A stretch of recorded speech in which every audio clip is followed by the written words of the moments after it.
ጉበታችን ከግማሽ በላይ የሚሆን የአካል ክፍሉን አጥቶ ተመልሶ ሙሉ መሆን የሚችል ብቸኛው የአካል ክፍላችን ነው። አላርም የለውም፣ አይጮህም፣ እንደ ልባችን አይመታም።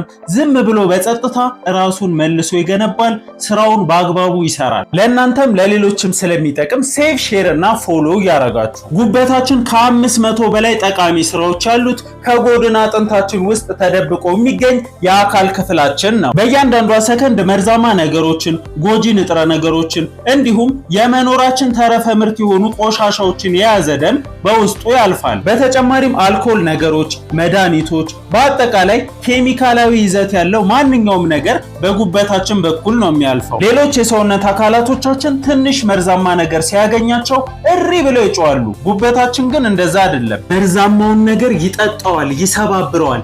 መርዛማ የሆኑ ንጥረ ነገሮችን ሰባብሮ ምንም ጉዳት የሌላቸው ውሃ ያደርጋቸዋል። በዚህም ሌሎች የሰውነት አካላቶቻችን እንዳይመረዙ ጤንነታቸውን ያስጠብቃል።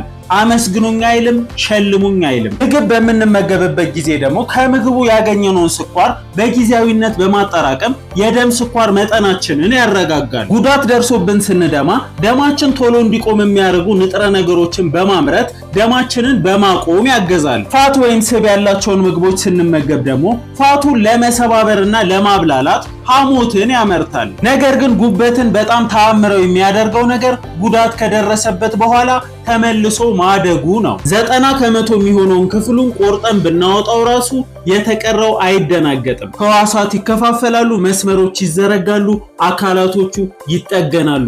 ፍጹም በሆነ መልኩ ባይሆንም ወደ ቀድሞ ጤንነቱ ይመለሳል። ጉበታችን በቀላሉ ራሱን ማደስና መተካት ቢችልም ከፍተኛ የሆነ የስብ ወይም የፋት ጥርቅም እላዩ ላይ ካለበት እና በተለያዩ ህመሞች ወይም ለረጅም ጊዜ በቀጠለ ጤናማ ያልሆነ የአኗኗር ዘይቤ ምክንያት እላዩ ላይ ጠባሳዎች ከበዙበት የመታደስና ተመልሶ የመተካት ሂደቱ በከፍተኛ ሁኔታ ይስተጓጎላል። ይሄ ሂደት ዝምታ የሞላበት ነው። ጉበት በከፍተኛ ሁኔታ ከመጎዳቱ በፊት ብዙም የህመም ምልክት አያሳይም። ከፍተኛ የሆነ የስብ ወይም የፋት መጠን ተከማችቶበትም ይሰራል። ከጉዳት ብዛት ጠባሳ በዝቶበትም ይሰራል። ግን በጣም እስኪባባስበት ድረስ ዝም ብሎ ብዙም ምልክት ሳያሳይ በድንገት ስራውን ሊያቆም ይችላል። ስራውን ያቆመ ጊዜ መርዛማ ነገሮች ደማችንን ይሞሉታል። አቅም እናጣለን። ሰውነታችን ከውጪ እስከ ውስጥ መመረዝና ራሱን መክዳት ይጀምራል። ጉበታችን የኛን ውዳሴ አይፈልግም፣ የተለየ እንክብካቤም አይፈልግም። የሚፈልገው እንደ አልኮል ያሉ መርዛማ ነገሮችን እንዳንጠቀም፣ የተቀነባበሩ ቀላል ስኳራማ ምግቦችን በጣም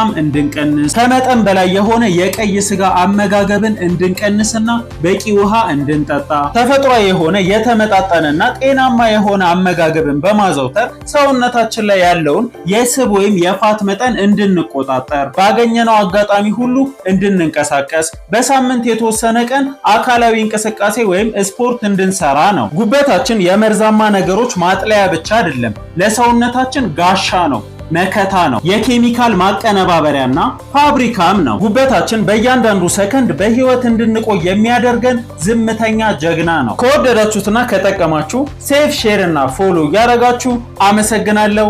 ይመቻችሁ። ሚጥሚጣና ቢላ አምጡልኝ።